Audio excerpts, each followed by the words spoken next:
The hours are counting now, folks, to the Peach Bowl. Of course, Ohio State showdown with Georgia. National championship implications. Of course, a fifth trip to the college football playoffs in 9 years for the Buckeyes, and Georgia's made it a regular thing as of late. Buckeyes Live right here. Leave the comments and questions there in the live chat as always. Kevin Noon's right next to me from Buckeye Huddle, also the Big Me podcast. And down below, we got Tony Girdman, Buckeye Huddle, of course, and the College Football Playbook, as well as his Buckeye Weekly podcast. That's more than weekly, folks. Guys, how we doing? Doing well. From locations that are somewhat unfamiliar, but at the various hotel locations with practice awaiting later today in Atlanta. Kevin, you made it. Yeah, it was a little bit of planes, trains, and automobiles. Supposed to fly out on Christmas night. 7 hours later, our flight was canceled. There was not a first officer for the flight, otherwise known as a co-pilot. We were short a flight attendant too, but they found one there, but didn't find the co-pilot. So the next day, jumped in a car and drove. I just didn't want to drive. I didn't want to do the 9-hour drive, and I had to do the 9-hour drive, but I'm here. Little tired, a lot of late nights. Can't say that it's always because of work, but we'll keep pushing through. I've got to show my competitive stamina. And based on what you told me, the 9-hour drive would have been much better than what you got. About 11, yeah. Okay. Tony. I left Christmas Day, drove, got here Christmas night. No problems. I was the first one here. I was the only one here for a while. It's just, if you want it, if you're dedicated, if you're professional, you make it here. Oh, and speaking of, here's now Steve Hellwagon. Hey, what's going on, guys? So as Tony was saying, if you're professional, if you're determined, if you're a good planner, all those things, then you're on time for media obligations. It's a safe, easy trip, and then all of that. Yeah, my flight was canceled on Southwest, as a lot of people are this week. I think a lot of people trying to get here flying Southwest are going to be scrambling at the last minute if they don't get their stuff together here. And probably the same for a lot of people trying to go from Dallas and Detroit to the other game out in Arizona. Probably the same thing, having the same problems because Southwest's really big in and out of Phoenix as well. So I don't know. It's, this is the worst travel experience I've had with Southwest ever. So I usually swear by them pretty religiously for all of my travel. But Delta came through in the clutch. I found one seat on a Delta flight, a direct flight. So it was really painless, 1 hour and 15 minutes in the air, and I was here. But I ended up coming a day later than I wanted to. But that's the way it is, I guess. Well, at least Tony's working on about 4 days in Atlanta. What kind of exposure have you guys had to the team, practices, news conferences, all that business? Well, today was the first time we got to go to a practice, and we got about 15 minutes of practice, which is stretching and some special teams work, and that was about it. And talked to the Ohio State offense yesterday, 5 players and Kevin Wilson, and then the Ohio State defense today, including it was 5 players and Jim Knowles, and of course on the other side for Georgia as well. So that's basically what the last 2 days have been, and then we'll get some practice tomorrow as well, I believe. And going to head for Georgia practice here in about 40 minutes to see what they've got going on. Yeah, I mean, as Tony said, that was the schedule. I mean, it was nice to be able to get to practice for the first time in quite some time. That is not part of the usual routine for Ohio State. It's something mandated by the College Football Playoff. I'm sure Ohio State, they were like, if we have to let them in, then that's fine. We got to see 3-4 periods of non-stretching. Normally we get to see a few periods of practice beyond stretching during fall practice, but never anything during the season. And, it's great being down here, getting to hear a lot of varied opinions, talking to some people on the Georgia beat, and it finally feels like game week. It finally feels like it's here.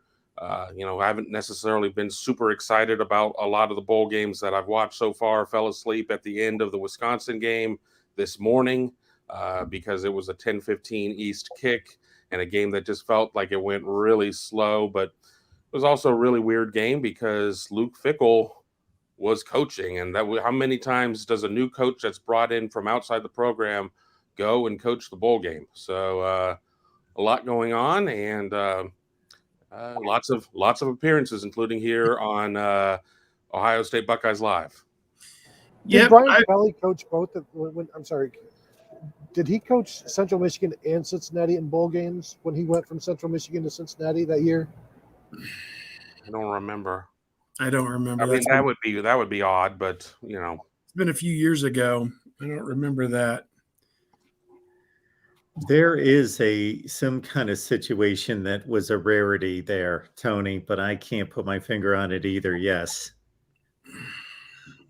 Yes, watching Luke Fickell while Jim Leonard was apparently working with the X's and O's and the nuts and bolts, but he was giving his whatever, getting acquainted with the team. I don't know what he was doing.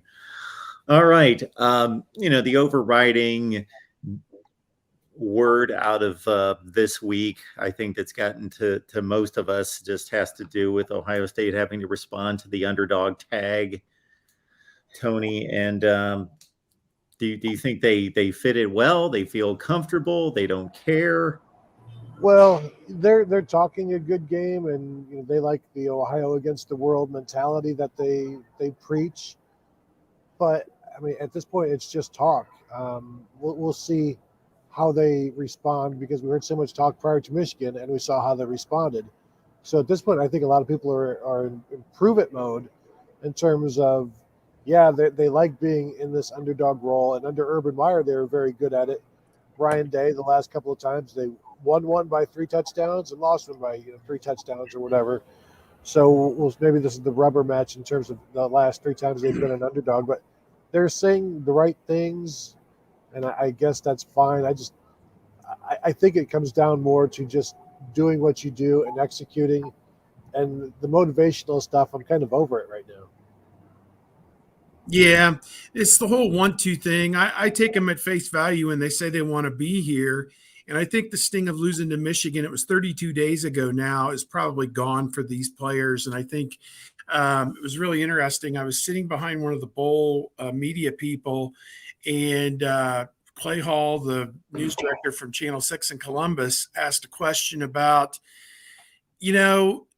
have you been overwhelmed with negativity? Asked one of the players, I think, during the press conference, overwhelmed with negativity because you didn't get it done against Michigan and everything was lost. And the guy just kind of, scoffed at the question because, everything isn't lost. I mean, they still have a chance to win the national championship, for goodness sake. So I know losing to Michigan hurts for Ohio State fans and certainly for the players and coaches. It's not what anybody wanted, but the ultimate goal of trying to win a national championship is still out there for this team. So they have a lot to show up and play for on Saturday. And the question is, are you going to take full advantage of this opportunity and put yourself in a position in the fourth quarter to win this game? That's the biggest question I think that's out there for this team right now.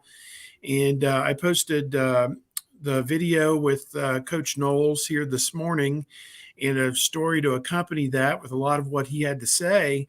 And people on our message board were kind of like, the defense doesn't concern me. And that is interesting to say, because they gave up 5 touchdowns of 45 yards or longer in their very last game, over 500 yards to Michigan.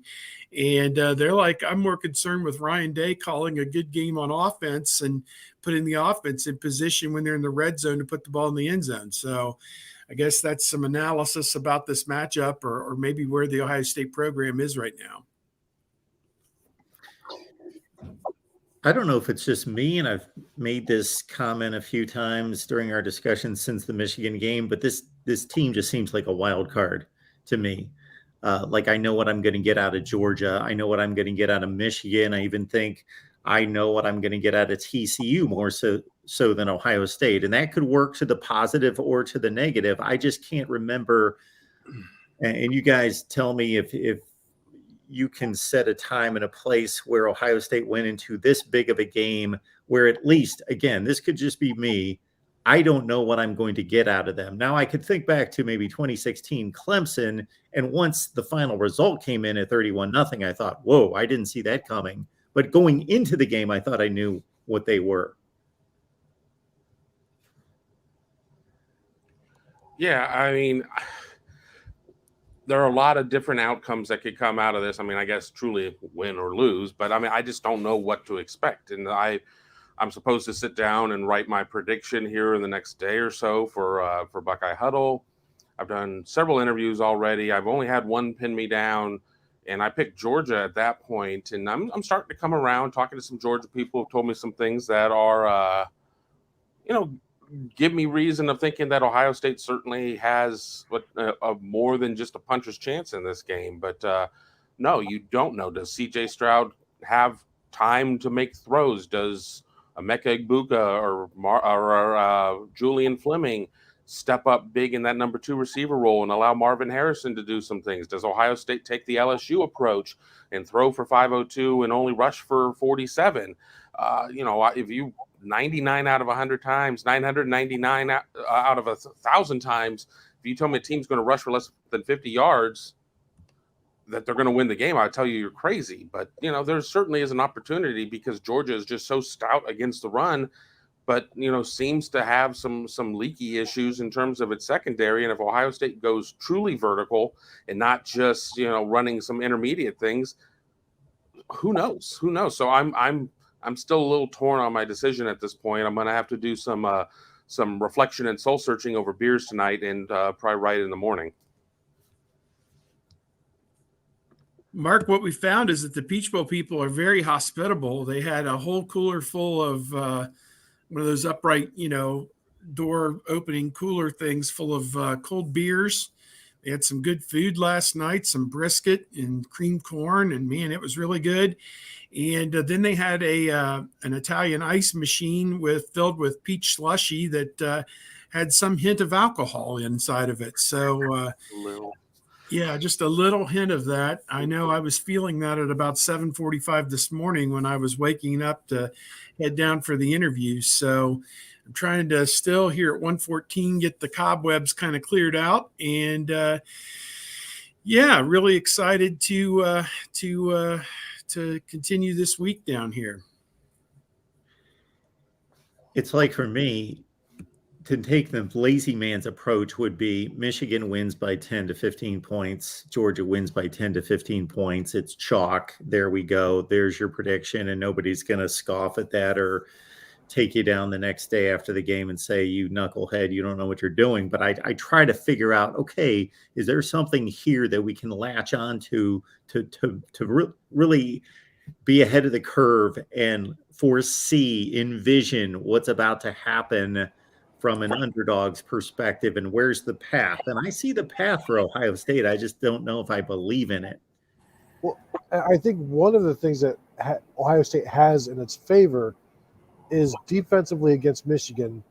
They were trying to do too much individually, and now they've come to this realization, and it's been harped on and just driven into them again that they just need to do their 111th. Do your job. Don't worry about the guy next to you. Just do your job. And I think against a Georgia offense, that is key. That you don't have to worry about all of these different what-if scenarios. Just do your job. The guy behind you will do his job. And then you just make the plays. It's do your job, make the plays, make your tackles. Don't worry about making a big play in a big game. Don't worry about being so overwhelmed by the game that you feel like you have to make a Superman play. So many times we've talked to players 2.5 weeks ago, and then also yesterday, they were talking about you don't need to be Superman. And it felt like against Michigan, some of them were trying to cover deep while also keeping an eye on the quarterback, and you can't really do that. And so now it's more about just Stetson's going to scramble, but don't worry about your guy. Your teammate will get him. And it's that sort of thing where you got to compartmentalize, do your thing. And I think the Michigan game has helped them recalibrate that measurement for themselves. Willie here asks, please tell me what advantage we have in this game besides wide receiver and some offensive line play. Unless we magically start getting sacks, we are in serious trouble. Let's hope we don't get blown out. I mean, I've kind of gone through. I posted my first of the two tail of the tape features: Ohio State offense versus UGA defense. The other piece will air tomorrow, as I broke it into two, being the bowl game and the big to-do that this is. And if you look at the UGA team, you look at the NFL talent, the future NFL talent, there is a significant edge to Georgia in terms of what they have athlete to athlete at a lot of positions. I mean, there's just no denying that. And, I could say that and still pick Ohio State to win by 10 or to lose by 20. Georgia has a lot of talent. It's a matter, though, it is matchups, and it's position group matchups, and it's what happens with that. It's not a matter of saying this team has got X amount of 5 stars and this amount of 4 stars and what they all end up being. We know that doesn't necessarily act as a true predictor of how a game is going to turn out. Both teams are going to be very motivated, being a college football playoff semifinal, and what's at stake for both of them. But I think that the Georgia tight ends present a very obvious challenge.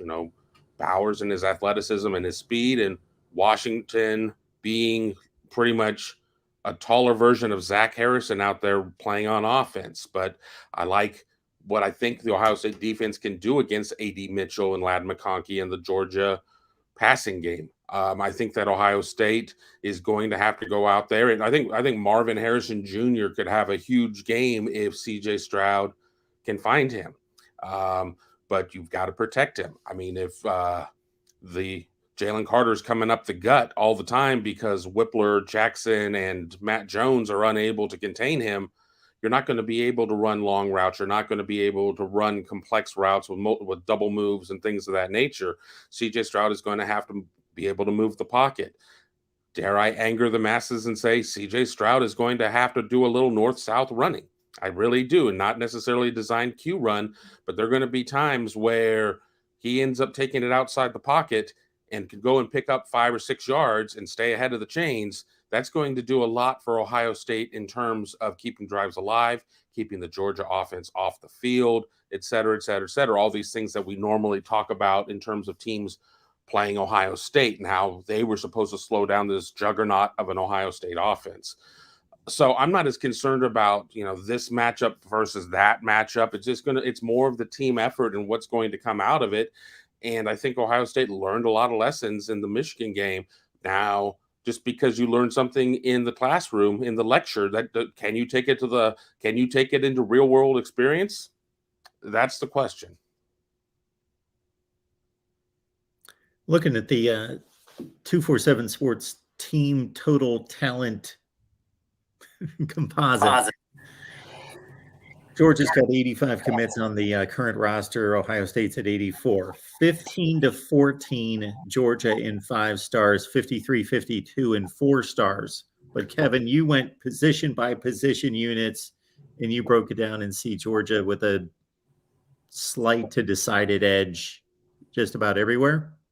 I mean, it certainly seems like it. I mean, you can go to a lot of the NFL draft type of stock websites, and you never know which ones are going to necessarily be closer to reality than other ones. I mean, dare I say that we're not that far removed from one of those types of sites saying that Sevyn Banks was supposed to be the overall number 1 pick. So, and we know how that story kind of turned out. So that you take it with a grain of salt, but I think if you look at the 2 rosters right now, in terms of from the eyes of the NFL, that Georgia is the more talented roster. Yeah, I would agree. And I noticed that may have brought this up previously. CBS, had 4 Ohio State players in the first round and 5 Georgia players in the first round projection. And each team has one of those first rounders who's not going to play in this game. I think there's a linebacker from Georgia who's injured and he's out. And of course, Jackson Smith, the big guy. Yeah, Smith, and of course Jackson Smith, the Jigba, is out for Ohio State. But CBS did sneak DeJuan Jones, an offensive tackle, into that list, and they already had Paris Johnson on that list along with C.J. Stroud. So, you know, again, I go back to listening to Jim Knowles and the guys on the defense talk today, and you know, one of the things is I kind of, you know, we have a lot of group think, or at least, you know, you bounce ideas off each other, as Kevin said, over beers or whatever. I was talking to one of the other reporters this morning. It just seems like to me that Jim Knowles was lulled into a false sense of security in the first 10 games because they really didn't play a very good offense in the entirety of those first 10 games. Maybe Penn State, maybe Toledo, but Toledo, again, 1 through 11, didn't have the commensurate talent. I mean, maybe their quarterback is a Big Ten caliber player, but certainly not their other 10 guys weren't. So I think that he believed that they were capable of things that they really weren't capable of against top competition. And Maryland exploited some of that with Tagovailoa having such a big game against them and completing big passes and these kind of things.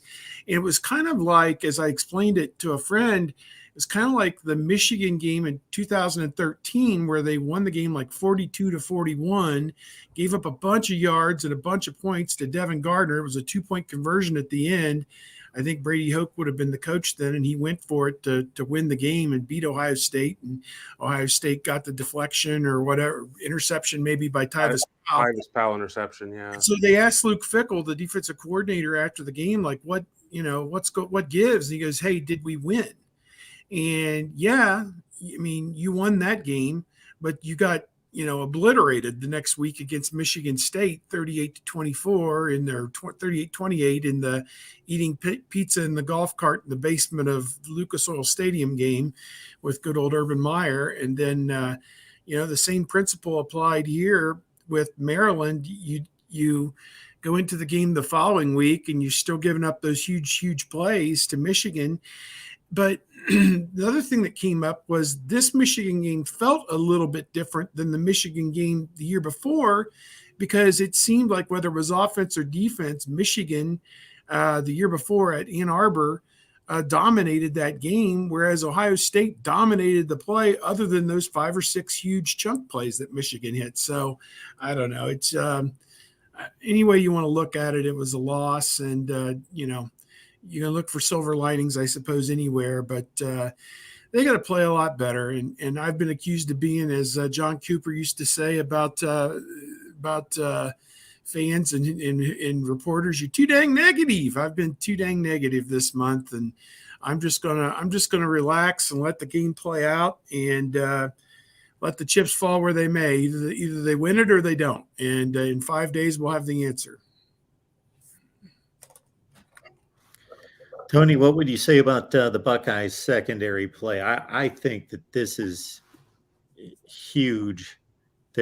Well, of course, we can point to every unit on the field, offense and defense, and say it's huge because they are all going to – there can't be a poor game out of anyone. But everyone focuses on Ohio State's passing game having to carry it, and I know Georgia probably won't through the air need it as much. But still, this secondary has got to have its best game.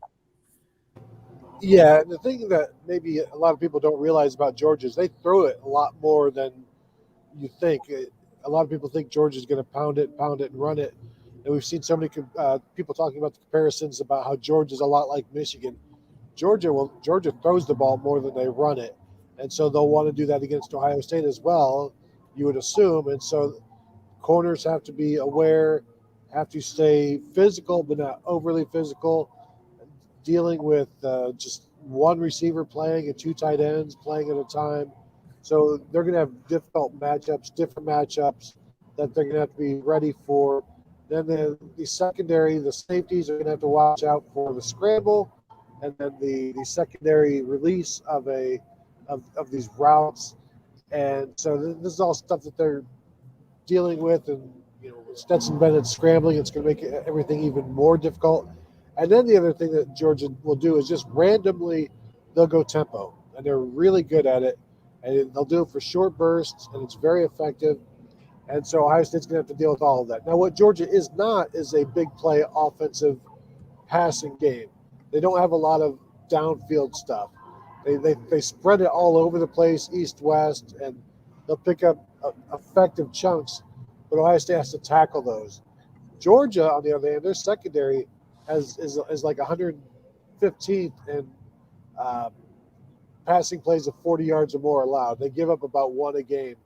And so Ohio State is one of the best teams at throwing downfield. So I think Ohio State's offense can do some things against Georgia's secondary, especially when you consider Georgia is not necessarily a sack-happy team. They can go games without getting to the quarterback, without bringing him down. They average like 2 sacks a game. We know against Tennessee, or I think it was Tennessee, they got Hendon Hooker maybe 6 times. But generally, if you've got good tackles, they can hold up against what Georgia does. I'm just wondering if Georgia's going to want to keep everything in front of them, or if they're going to blitz C.J. Stroud to ruin the timing of what Ohio State wants to do. I'm reading in the comments about some Georgia fans, I'm assuming they're Georgia fans, talking about how this Georgia offense is just, pick your poison, making it sound like the 2019 LSU offense, where LSU averaged about 90 more yards a game and 10 more points a game. Obviously, the team with Joe Burrow. And at the same vein, I read a lot of Georgia fans that are not sold on Stetson Bennett still, that have, these questions about this. So, I understand when you start talking about the game and, repping your team and everything, the bravado starts to come out. But it's interesting to see how you can have both of those arguments going at the same point, that this Georgia team is generational, et cetera, et cetera, et cetera. But Stetson, he's not all that good, yada, yada, yada. So I don't know what to make of it. That's not me taking anything away from a Georgia team that's averaging 492 yards a game. And I think it's 39.2 points per game, et cetera, et cetera, et cetera. I think both of these teams, though, I don't think that there are a lot of great teams in college football this year. And I think that Georgia and Ohio State faced a lot of teams that weren't really all that great. And it's very easy to sit there and look at what Ohio State did against Arkansas State, what Ohio State did against Michigan State. And I think you could sit there and you could go to the Georgia team and 42-10 over Auburn. Well, Auburn sucks. 42-20 over Florida in the cocktail party. Well, Florida sucks. I mean, so there a lot of these teams. I don't think either of these two teams have a huge track record of playing in these marquee games. With all that being said, I don't have an issue with Georgia being a 7-point favorite. I really don't, based on what I've seen so far. But this is not David versus Goliath by any stretch of the imagination for me. And I know a lot of Ohio State writers that, again, as we've been talking over beers, are like, I'm picking Georgia. I just don't know by how many points, and that's fine. But this is not 42-20. This is not a 42-20 type of game. The best defense Georgia's faced in yards per play is number 41 in the country. So they faced a lot of the middle of the pack. So 41, 43, 44, 54, like a lot of okay defenses. I guess that's a lot of Tennessee and Oregon, LSU in there. Is what we've seen out of the Buckeyes. Now you look at their offense, and what they've faced defensively has been like 2 or 3 really good defenses, Iowa, Michigan included, Notre Dame, and then the metric at the other end is just stacked with, past 100 in the country, offenses and defenses. Well, I think that's why you've got so many good defenses in the Big Ten. It's because they're playing a lot of bad offenses. That's not the sole reason, but that's a pretty large reason. What do we think? Is Big Dog Brett referencing the by saying OSU played a 1-11 and struggled? Is that Northwestern? Is that the issue there, where Ohio State was playing in gale force winds, but we're supposed to at the same time give Georgia a pass for the Kentucky game in Lexington, where there were 20-mile-an-hour winds or whatever, and it was a little chilly and they had to have heated benches. I mean, you can't have it both ways. You just can't have it both ways. I mean, yes, I could come up with 50 things that Ohio State blanked up in that game. Ohio State not being able to defend the Wildcat situation, Ohio State not being able to do this and do that, but 16-6 against Kentucky with William Wallace, Will Levis at quarterback, who's supposed to be this quarterback god. And, I still don't, once again, trashing the NFL draft gurus. I mean, it's cold. It's cold. Oh, it was a little windy. But, Ohio State sucked against Northwestern. Well, yes, Ohio State sucked against Northwestern, but UGA sucked against Kentucky. And Big Dog Brett, Ohio State did trail against Northwestern 7-0. Like, I don't know that they were ever threatened really in the fourth quarter. And let's also keep in mind, let's go past Kentucky. Kentucky's a better team than Missouri. Missouri just lost its 7th game of the season against Wake the other night, and they had Georgia like legitimately on the ropes. My other thing about the Northwestern game, you'll have people saying Ohio State couldn't stop Northwestern's running game, and also that Ohio State couldn't run the ball. Meanwhile, Ohio State outran Northwestern in that game. So people want all of this both ways, and that's fine. That Northwestern game was difficult for everybody. As Kevin said, that Kentucky game, they're talking about wind chills in the 20s. So prayers up for all the people who had to sit in that game and deal with it, and hopefully everybody survived and lived through it. But it'll be interesting to see what happens when the North gets some playoff games in a couple of years.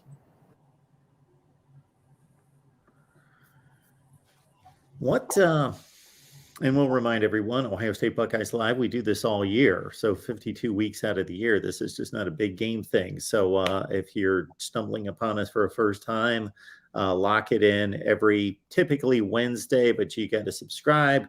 Hit that bell for the notifications to know when we go live. And while we're at it, because this is the time to lock in on these guys, you got Steve Hellwagon at Bucknuts 247 Sports. So catch Steve's work at bucknuts.com. Any big radio gigs this week, Steve? No, nothing big. I'm actually going to do some shots with Spectrum News 1. I'll do a 4-minute segment that will air Thursday, Friday, and Saturday running up to the game. So we'll do 3 separate ones. We haven't discussed how we're doing them just yet. We're going to tape them after the media day tomorrow at the College Football Hall of Fame. I don't know. Hall of Fame, or we're going to go to the stadium. I don't know. They'll tell me where I need to go when I need to be there. But that, and I do a spot on Canton Radio Friday, and otherwise, my dance card's pretty well wide open. Tony Gerdeman. Oh, did I switch us up on the order here, Tony? Yeah. Buckeye Weekly, Buckeye Huddle, College Football Playbook. What do you got available this week? Just writing some stories from talking to the players. Today I'll be writing about I think dealing with Georgia's tempo, dealing with being sound in the pass rush against Stetson Bennett and how they have to do that. So those are 2 things that I'm looking to write if I can ever finding time to do some of that stuff during there's stuff to do like every hour when you're a bowl week. So those are things I'll be writing about. I wrote a couple of stories yesterday. One, I threw a notebook up there, various things about Ohio State, and I wrote about Ohio State needing to take some shots on New Year's Eve, taking some deep shots against the Georgia defense. So you can find that at BuckeyeHuddle.com. Kevin, as well as at BuckeyeHuddle.com and the Big Me Kickoff podcast. Yeah, my radio dance card's been busy. This morning I was on in Southwest Florida, Naples area. At 3, I'm taping with the Illini guys group, and we'll be doing something with them. At 3:30, I will be on Sirius XM Big Ten Radio. On Friday, doing something with Texags. And I also do a weekly show about 40 out of 52 weeks a year in Mansfield, and I've got that. As I'd mentioned earlier, I've got both of my Tale of the Tapes coming, One went up this morning. One goes up tomorrow. Those are exclusive to members of Buckeye Huddle. I'm also working on a series of where I spoke to several people, reporters who cover opponents of Georgia, kind of an enemy of my enemy is my friend, and ask them some pointed questions. And I'll do kind of an anonymous analyst story about the Bulldogs and what they saw. I haven't even gone through and read the comments that they sent me, so I don't know what the tone of that's going to be. I guess it's going to be dictated by what I've what I received. We've got a depressing show going this week here, is what we've got going, apparently. Well, I will ask this, Steve. I know neither one of you has any clue, but you've seen the running back situation handled week to week, and of course, injuries have played the major role in that. But what would be your hunch on how the running back distribution is going to work for this game? Yeah, it sounds like Mayan Williams is under the weather right now. I don't know how to typify his illness, but he was not on the field with the team this morning, according to everybody who went to practice. I stayed behind and worked on a Jim Knowles story that went out while the other people on our staff went over to the stadium. But that wasn't a good thing, obviously. Now, it was good news that C.J. Hicks, a promising freshman linebacker, was on the field. It was thought that maybe he had suffered some kind of serious leg injury in the opening kickoff of the Michigan game, but it looks like he may be even available to play on special teams for this game, so that's good. Regarding the running backs,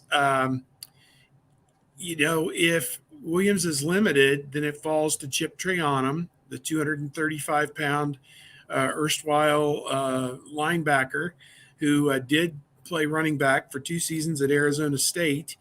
And I wrote a big story about him yesterday, and now he prefers and wants to stay at running back going forward, and they probably need him given, and I don't even use this word lightly, the brittle nature of Travion Henderson and Mayan Williams and how, they're in and out of the lineup every week. And I do not, believe me, it do not mean to make fun or impugn anybody's character or whatever. I mean, these are serious injuries that these guys are sustaining on a weekly basis that have kept them out. I mean, Henderson required foot surgery to correct a broken bone in his foot. So, this is not guys jaking it and sitting out and these kind of things. So I think that Chip Trayanum will be there and he'll play. And Dallin Hayden, the promising young freshman who had 100 yards against Indiana and Maryland, he should get a shot as well.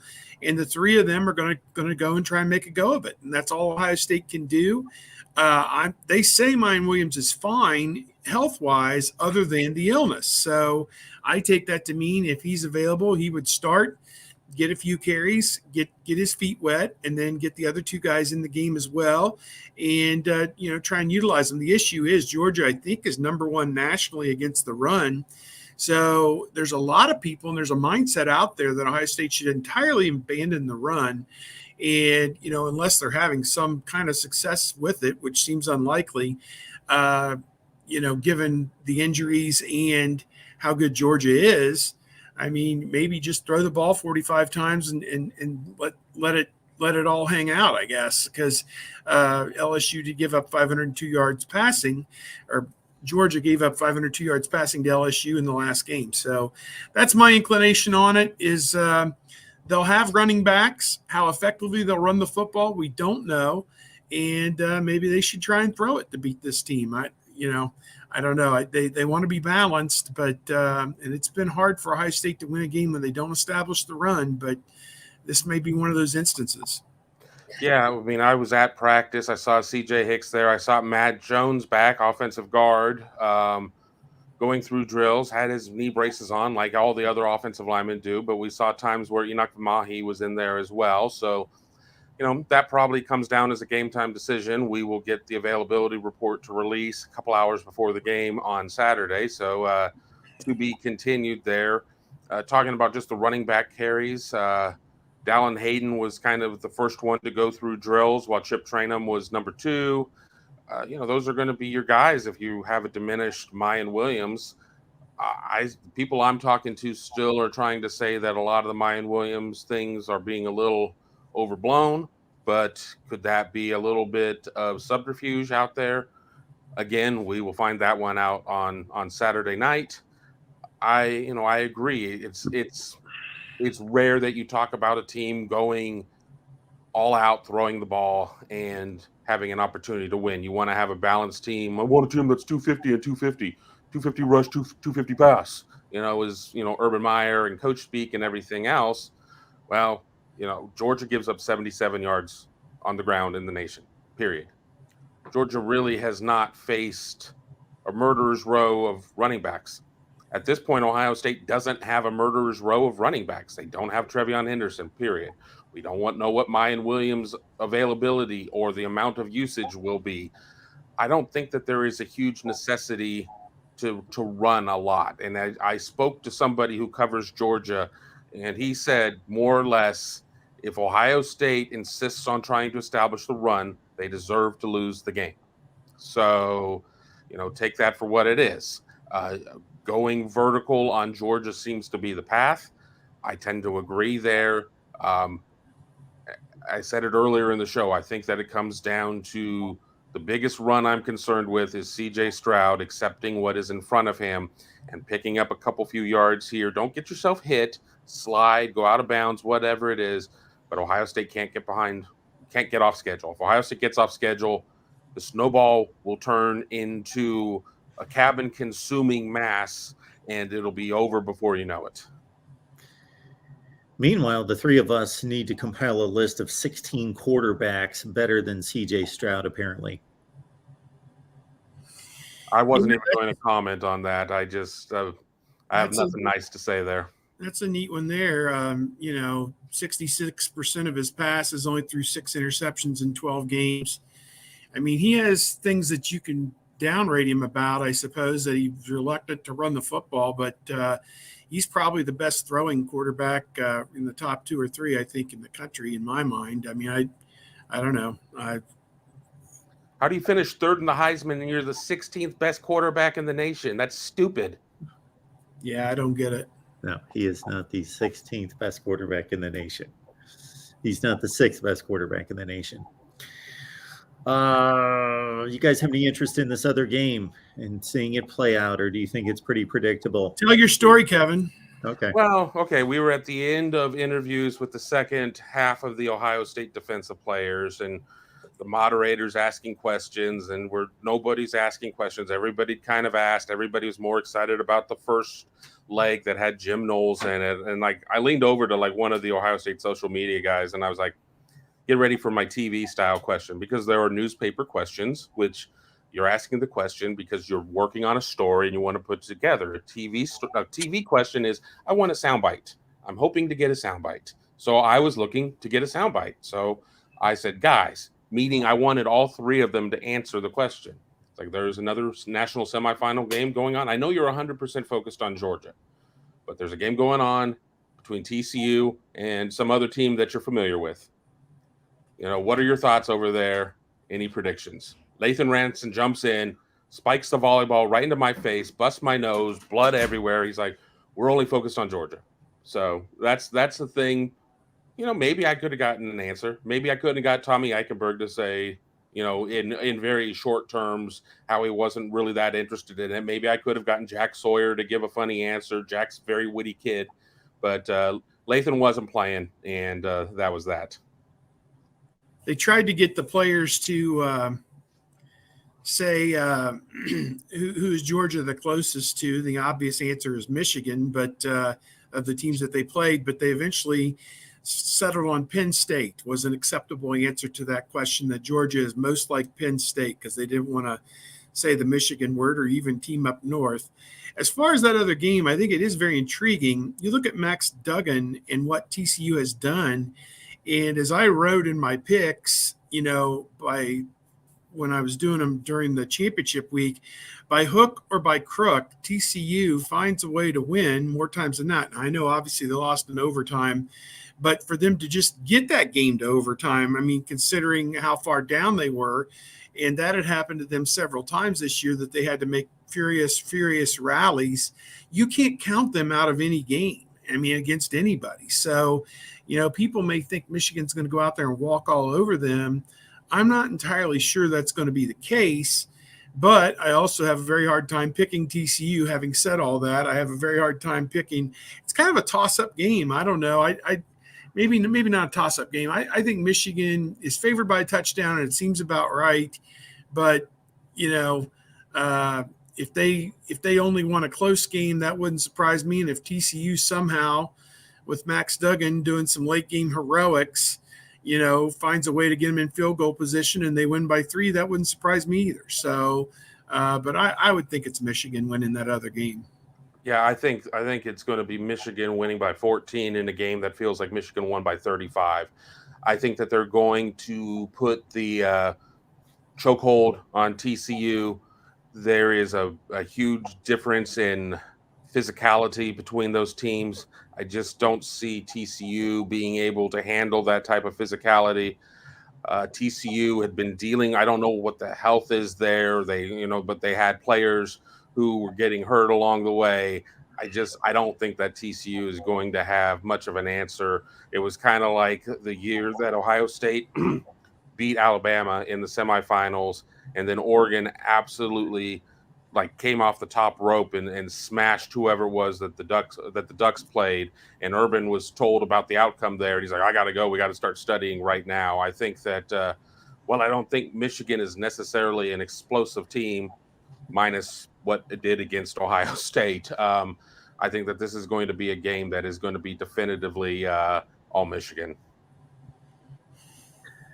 Somebody had asked at some point in the chat when we were having the secondary question about the role of Josh Proctor in this game. Do we expect that to be substantial? I don't know. Go ahead, Steve. I don't know about that. I suppose, maybe they'll rotate the safeties and he'll play a little bit. It wasn't like the safety play was that outstanding. But Proctor is a physical safety that could maybe negate some of that with the 2 tight ends. I know Bowers goes about 230 pounds, and Washington is listed at I want to say 6'5" or 6'6", 270. He blocks out the sun.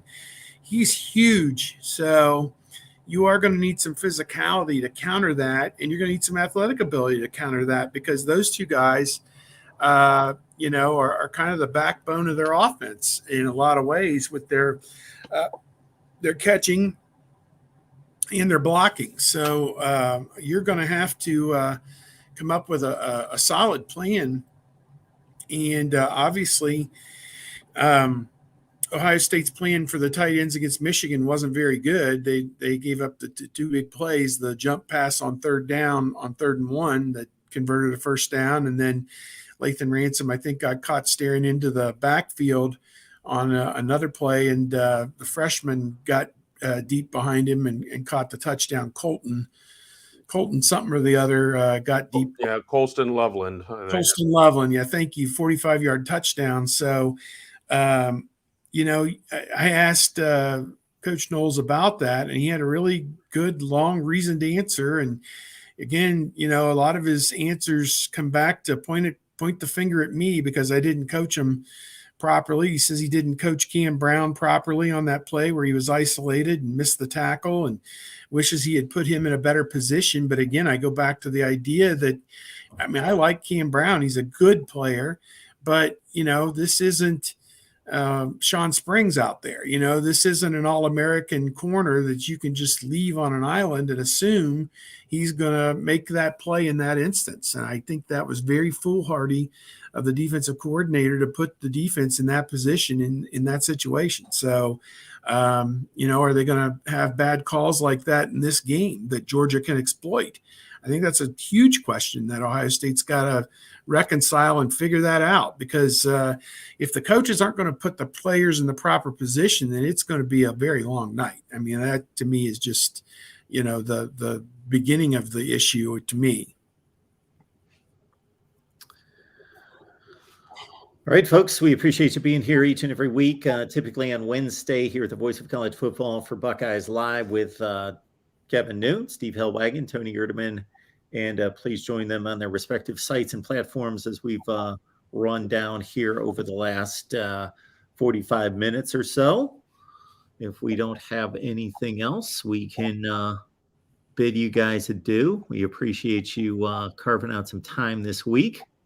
Yeah, I'm still trying to work out my pick. I haven't figured it out. I've been, poor mouthing Ohio State so badly that people on our site have accused me of being too negative. And I'm a guy that usually, if they were playing the Patriots, I'd pick Ohio State typically. But I don't know. I'm really kind of conflicted on this. I think that there's some good football in there.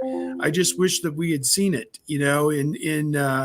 in more of the key moments, and maybe there weren't enough key moments. I mean, the schedule maybe didn't test this team enough to where you got a full gauge on exactly what you had. But I